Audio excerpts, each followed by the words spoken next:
This episode is in partnership with Authority Magazine. Authority Magazine, a Medium publication, is devoted to sharing in-depth and interesting interviews featuring people who are authorities in business, pop culture, wellness, social impact, and tech.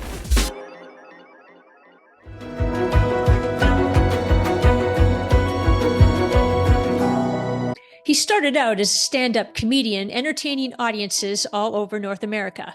And then one night at Second City, during the late 80s, Patrick McKenna received the acting offer that would change his life. Who would have thought that his twitchy nerd character as part of the Second City troupe would have him appearing on television throughout North America for the next 15 years as the lovable nephew, Harold Green, on the Red Green Show? Well, Patrick, welcome to Believe in People. Thank you so very much for having me. Okay, well, I want to know, what were you like as a kid? Well, according to my teachers, I was clever but disruptive. According to my mother, I was just disruptive. So it really depends who you ask, but I had ADHD. I have ADHD. So I was really rambunctious as a kid. I took a lot of risks, and I was the class clown, I thought. And I was just a lot of energy. How much of you is in the character of Harold? Oddly enough, I'd probably say it's about 50-50. If I let all the vulnerability out that I can muster, that's a lot of Harold. And I think I just put that in there into hero worship. I just pretended every time that I saw my Uncle Red that I was meeting Elvis Presley. It was just like, this is the most exciting thing in the world. So who is my idol. So I just kind of put that energy of me into that every time. So I think every actor probably has to have some amount of themselves in there in order to justify a lot of the stuff that's written down for us. Wow. And yeah, and actually, Pat, for our audiences, listeners and viewers, we mentioned that, wow, you had a 15-year run as the nephew, as Harold Green on the Red Green Show, and as this kind of like twitchy nerd character. And tell us about that. I mean, you were discovered at the Second City. Is that how it played out? Yeah, I was doing that character in a sketch there, and Steve happened to come see the show one night, and he was just ending his other series, and his wife wanted to stay home with the kids and things, so he was kind of on his own, and he happened in the show, and he thought that would be a very funny thing standing beside me, because he's very visual, and the Red Green character is more of a radio comic. When it started, it was just verbal, so he thought that's what I needed, something visual. So he asked me to come, and we did a week of shows and a whole season in a week. We just taped it in the CHCH studios. I was hardwired into a chair. I could barely move. So I was wondering, I don't know, you hired me to move and I can't move, but that's the way it went. And that was the first season. And then, rightfully so, we got canceled. But the fans kept writing in. The fans wrote in all the time saying, this show is amazing. So Steve took a hockey bag into the CHCH and threw it on their desk and said, you pick any letter in there and that'll be my pitch as why we should have a second season. And it was the fans who kept the show going. So they identified with Harold in some way of the vulnerability of him. So I kind of breathed into that all the time for the seasons. It was just the idea of what's Red up to and how do I balance that with I want to hang around him, but I don't want to get killed. Well, when you're talking about Steve, we're talking about Steve Smith, who is Red Green on the show. Right. Geez, I have so much. There is so much hero worship that's going to come from my hockey bag towards you during this next half hour, and we're going to get into duct tape and everything else. You just mentioned CHCH, which is Hamilton's own television station, which also gave birth to Bill Lawrence and Tiny Talent Time. Bill Lawrence, who I used to work with when he was a weatherman at Channel 5 in Toronto, a wonderful fellow. CHCH used to run All-Star Wrestling on Saturdays, and my brother and I would act that out in the basement. Yep. They used to run Hamilton Red Wings games. Yeah. With Norm something or other Norm Marshall was the host. Norm Marshall, he lived up the street from me. Well, there you go. And see, so like Hamilton, and then there's, of course, Amy, who's also on this podcast, although I rarely let her get a word in edgewise. Amy's out of Hamilton, Martin Short, everybody's coming out of Hamilton. But the thing about Red Green and Harold, is that they were like everybody. And that's probably why you got the the bag full of letters because everyone could identify with those guys. It was interesting when the show came out because a lot of the large cities, be it Toronto, Montreal, Chicago, New York, they really didn't get the show very much. It was the middle of the countries that kind of said that we identify with. We get those people. We don't get New York values. We don't get LA values when you're in Saskatchewan. You know, they identified more with what Red Green was doing, the simplicity of just getting through a day, having an idea and making it work because that's all the money and ideas you have. I think that really resonated with the center of America too, because when we went to PBS, it was Idaho and Iowa and places like this that really kept the show alive. The people who, you know, work day to day for a living with their hands, it seemed to resonate more with them because we were coming out at a time when, you know, there was Seinfeld was on and Cosby and those type of shows. There was a lot of that where this really was out in another field talking to a completely different audience. And I mean, and then so you think about, Pat, when I'm curious because you started as a stand-up comedian and then you went into acting and then you did some really dramatic roles. I mean, I think you're the first Canadian to have won 2 awards. Was it Gemini Awards for drama and comedy in the same year? Traitors and the Red Green. Was it the Red Green? Yeah. Exactly. Wow. Yeah. Like, tell us about that. That was, you know, it was at a time in Canada when you could do things like that because I was able to do the 2 shows and it was very difficult to do. I would do Red Green on Wednesdays and Saturdays and then Traders on Monday, Tuesdays, Thursday, Fridays. And that left Sunday to learn all the lines for both shows. So I did that for like 5 years till, you know, I just completely burned out and said, I got to take a break. And I left both shows and said, you know, I need a break here. So that kind of took me out for a little while just to regroup because it was exhausting. And the opportunity to be in a lead in both shows and then to be rewarded for it was incredible that, you know, because you're just stumbling along when you're a stand-up and a comedian. I didn't have any acting skills in the sense of I didn't go to school and learn these things. So to be complimented in any way, I just took the tribute and said thank you. And today, I just got 2 nominations for the New Screen Actors Awards today. Wow. Congratulations. Wow. Thank you. I just found out before I came on for both shows shot in Hamilton, Pink is In, and also Ron James show, One Man's Treasure.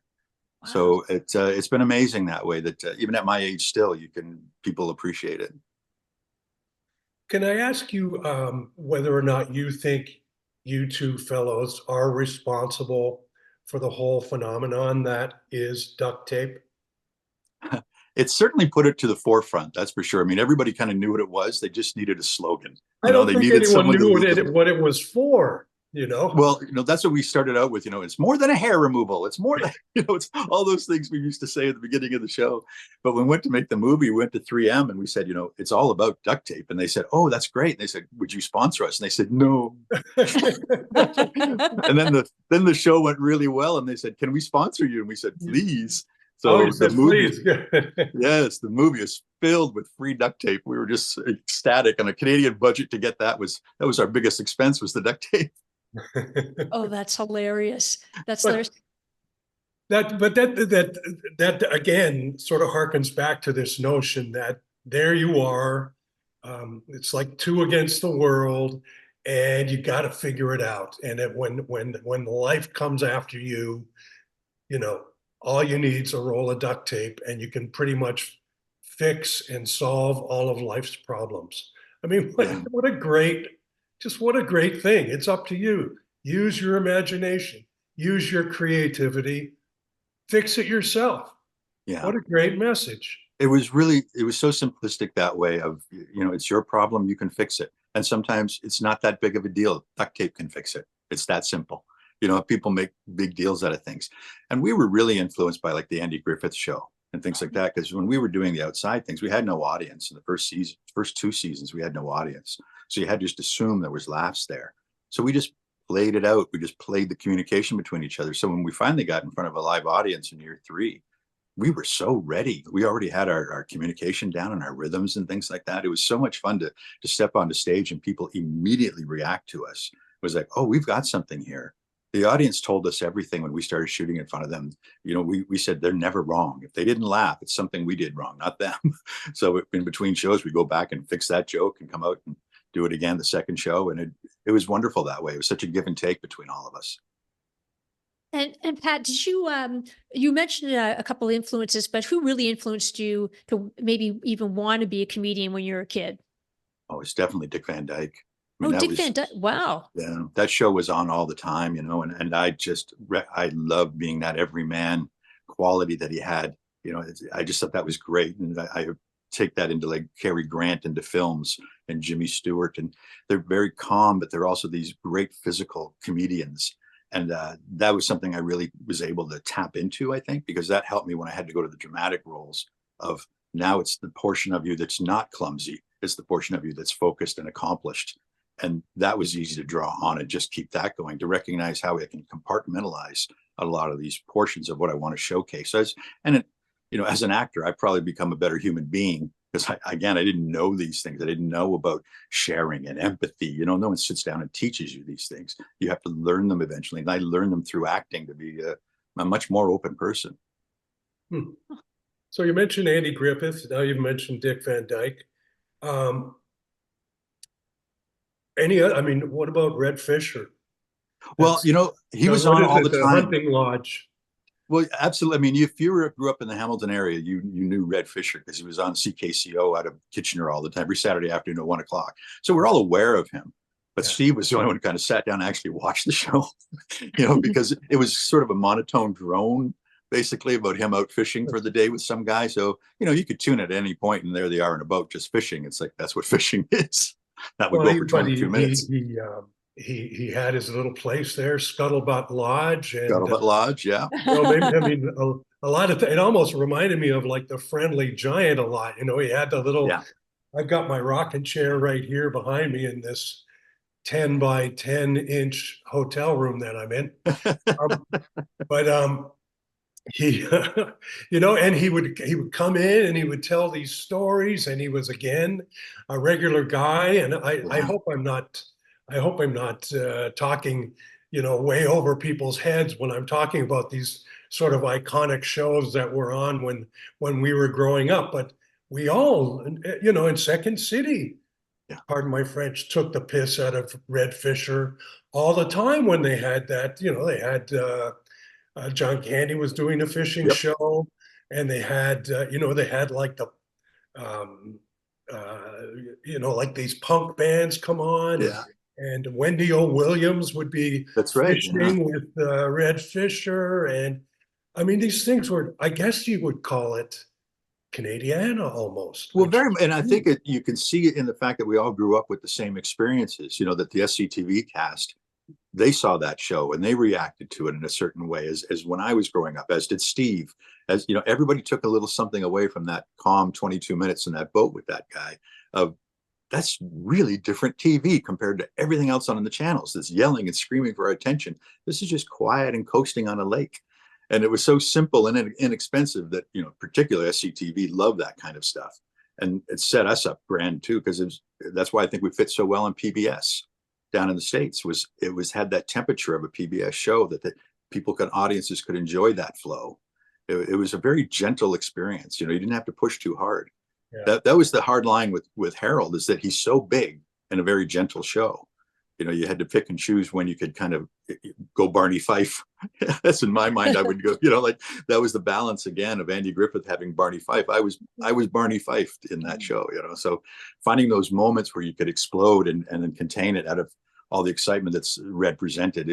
Audiences just seemed to eat it up. And again, they were live, so they told us, "Yep, that's the zone to go." Wow. And Pat, is there any show today that sort of reminds you of the quality and or work that you did in the past? Anything close? It's a very different time in TV right now. I don't see that kind of time they take. It seems to be that the experience has to be kind of large, more than characters these days, other than like, say, Larry David, but he's a character that creates the situation. The comedy walks into the normal versus does the comedy come to you or do you go to the comedy? So it's a very fine line these days. Like sitcoms don't really go that way. There are a lot of ensemble now, like I think the closest for me was Everybody Loves Raymond, but that's been off a few years now. And will that energy come back? I don't know. Even the shows I'm developing now with Ron James and I, it's very physical and it's, that type of challenge because you're demanding screen time is pretty hard these days. You got to yell pretty loud for people to look at you. it's wonderful that you can go on the internet, but so is everybody else. Yeah. As are we. Yeah. So you understand completely. How much you mentioned, well, how much improv was involved? And again, we're talking Second City gives birth to you.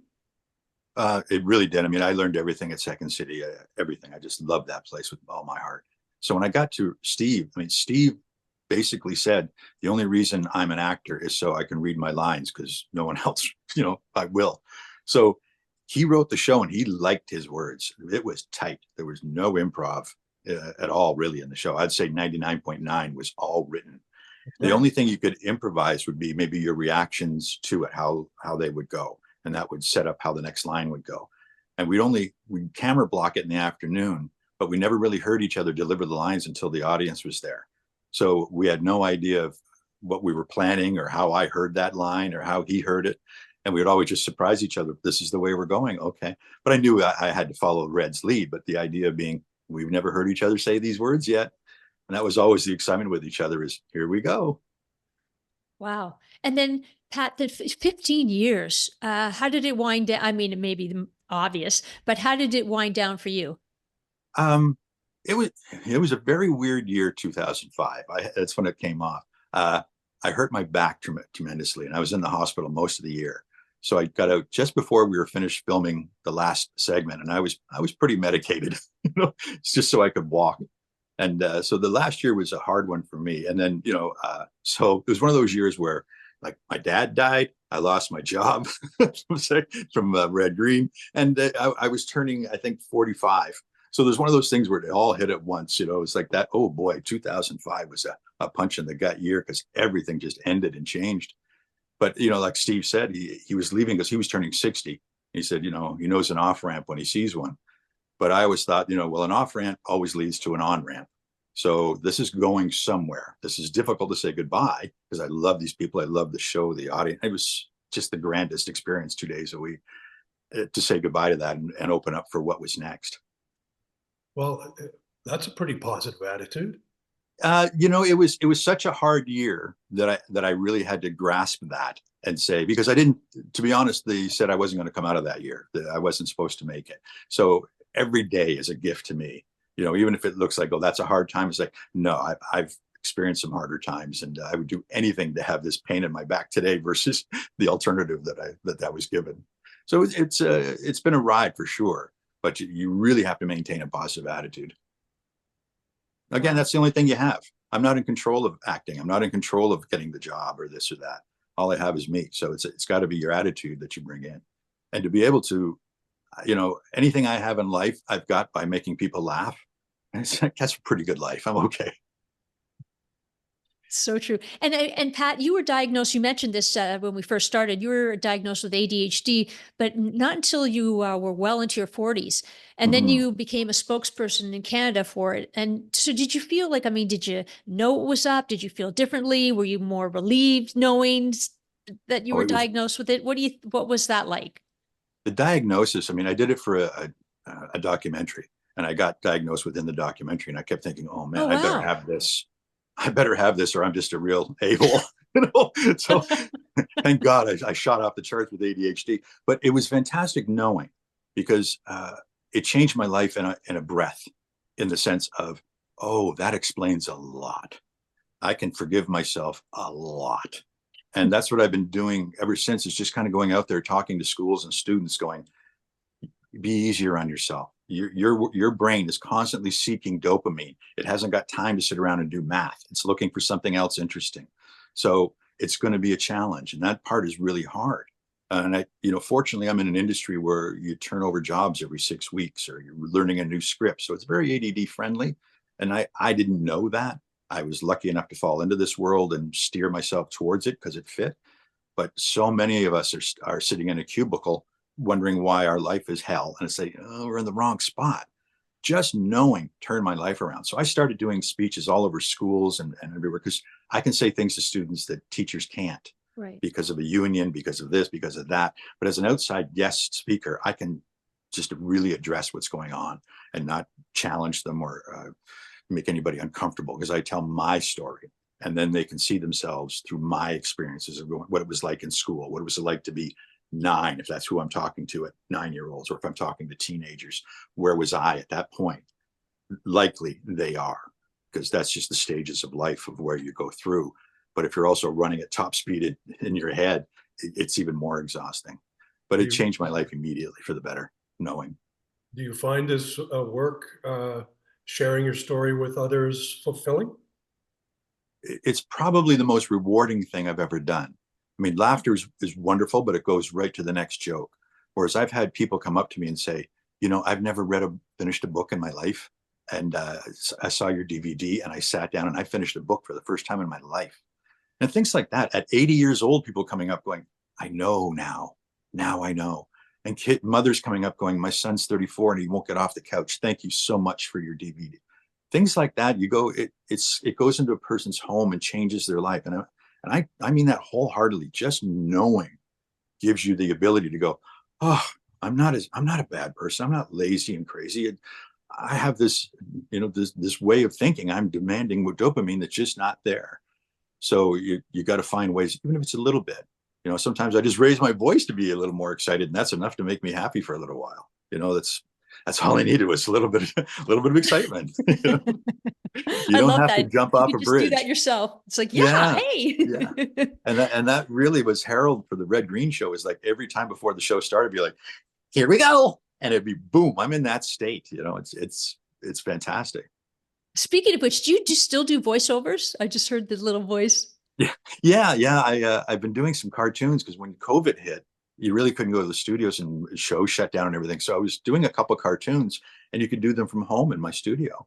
So it was great, and I got nominated for a daytime Emmy Award with Sesame Street. I was doing a cartoon for them. Fantastic. So again, it's like you're sitting in the closet in your home and you're getting nominated for Emmy Awards. It's like, this industry is fantastic. That's great. Speaking of this industry, and we're really flying the maple leaf pretty high today with our conversation. So I want to ask you not so much about the state of Canadian television at the moment, but your show became a cult show and remains a cult show, as did SCTV late on Saturday nights.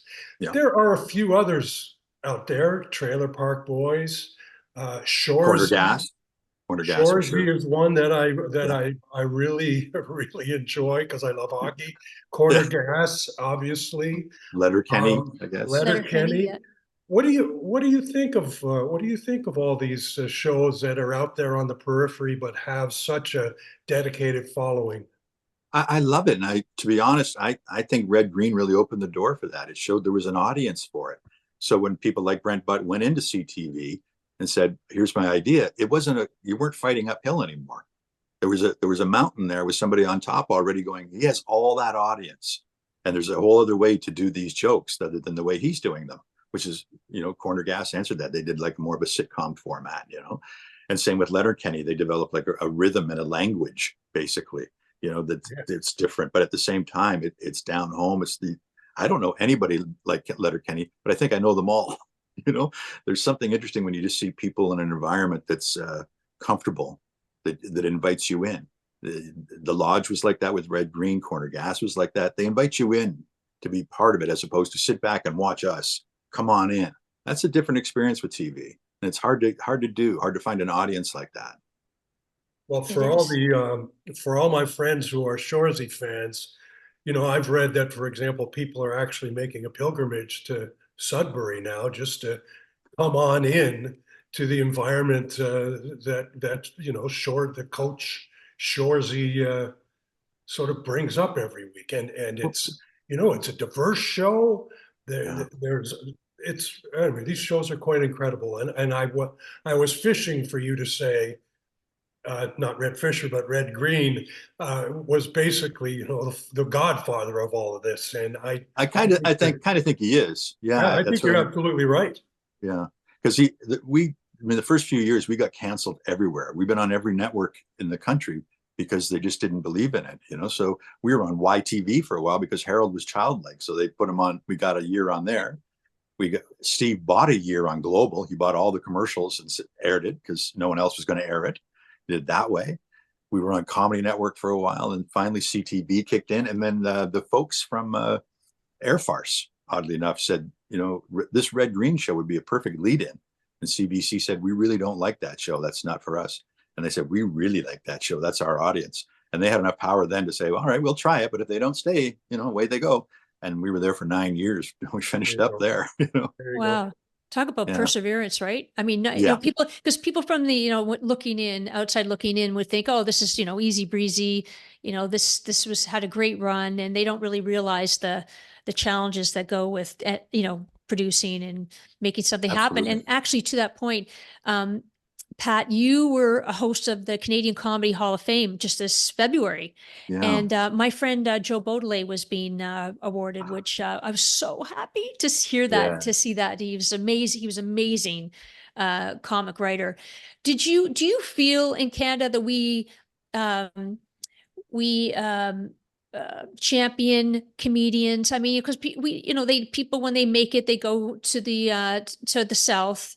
So what do you think about Canadian comedy now and the artists that are here, the talent? Well, the talent is fantastic because now they have a beginning, middle, and end to what they're trying to do, which is before you're always kind of running around trying to get CBC to say yes for your show, but you don't need that now. People are making their own. So the talent is there. And out of that, we're getting better writers, better directors, better light. Everybody's learning it on the ground level, bringing it to it. And then CBC or somebody will come in and say, oh, we like it so much, let's put it on Gem now that you've done all the work.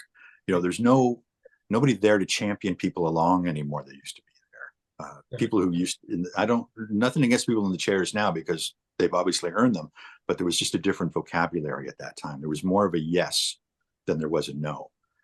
Because there's just so many of us now. It's no, you're this, you're not. Let me see what numbers you have on Facebook before we can talk about comedy, as opposed to here's the product. Do you believe in it as much as I believe in it? And should we see if other people believe in this too, as opposed to numbers telling us? So I find now too that it's harder because I'm an old white guy, so it's really hard for me to complain. But what I've noticed is in this change, we've thrust people to the front of the line who aren't quite ready yet. They haven't had the experience yet to be there, and they may get beat up. Some will go through, but they may get beat up and then leave. And that'd be a shame because they have obviously the talent and the desire. So having an outlet these days is the most difficult part for people to get their skills up and running. I find that some of the comedy is sloppy. I find they're throwing away lines. I don't hear a presentation. I find things are being filmed too dark. Comedy should be a little bit brighter, a little lighter, so you can enjoy the day as opposed to, that was funny. Yeah. It's a different experience we're having now that everything has to be sly and dirty sex and swearing and this. Not that that's bad. It's just that it all goes one way. And that's what people learn. So when they are ready to develop, they only are able to develop what they know. And so it's getting a lesser common, we're to the lowest common denominator versus the highest. At Second City, it was always work to the top of your intelligence. And I don't see that a lot anymore in elementary comedy. I know it's going to get better because people will have more time to do that. The writing is certainly better because now there's Humber School of Comedy. People are learning how to do those type of things. So the potential is there. We need people in the chairs to start supporting us a little bit more. I'm not a big fan of when people leave Canada and then come back and they get to the front of the line and they get their own show because they left. That really bothers me. Like there's an industry here that we keep going. And for people to come back and jump in the front of the line, I think that's really adolescent thinking from our higher ups. That we're missing opportunity. We have Britain right in front of us showcasing us how to do this and make celebrities and stars out of our industry. Australia does it. The Commonwealth does this except Canada. We're so intimidated by America and, America. Please, we don't have to be like that, right now, yelling, screaming, fighting, division. It's not what we want to be. We don't have to be.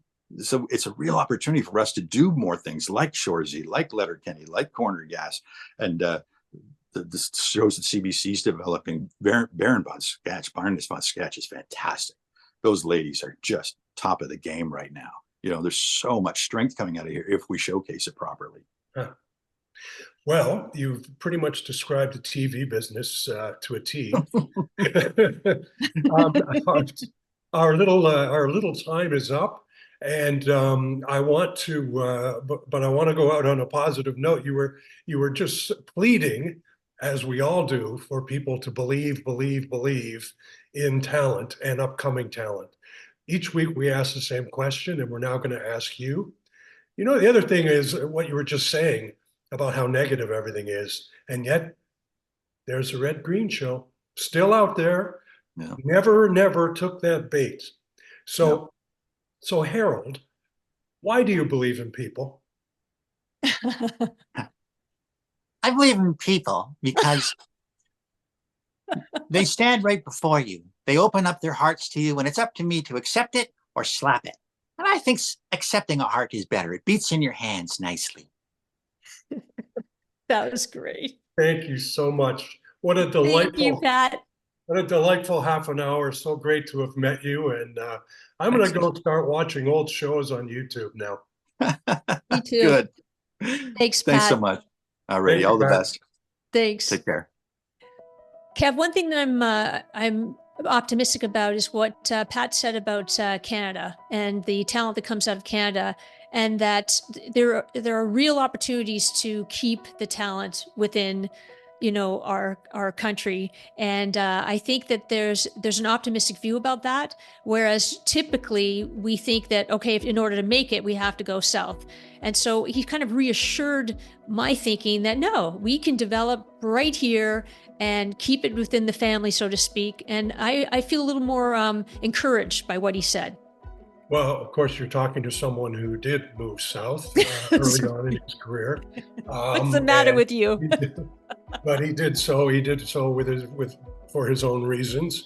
But I just want to commend the positivity of the Red-Green show, the positivity of this whole past half hour, and I think he's absolutely right. There is a place in our world for shows like the Red-Green show that are not sarcastic or filled with double entendres or filled with guns. There's a place for that kind of hopeful little program. And here's a good segue. This is a hopeful little program too. So if you want to subscribe to Believe in People, we'll believe in you, and we'll see you next week. Thanks, everyone.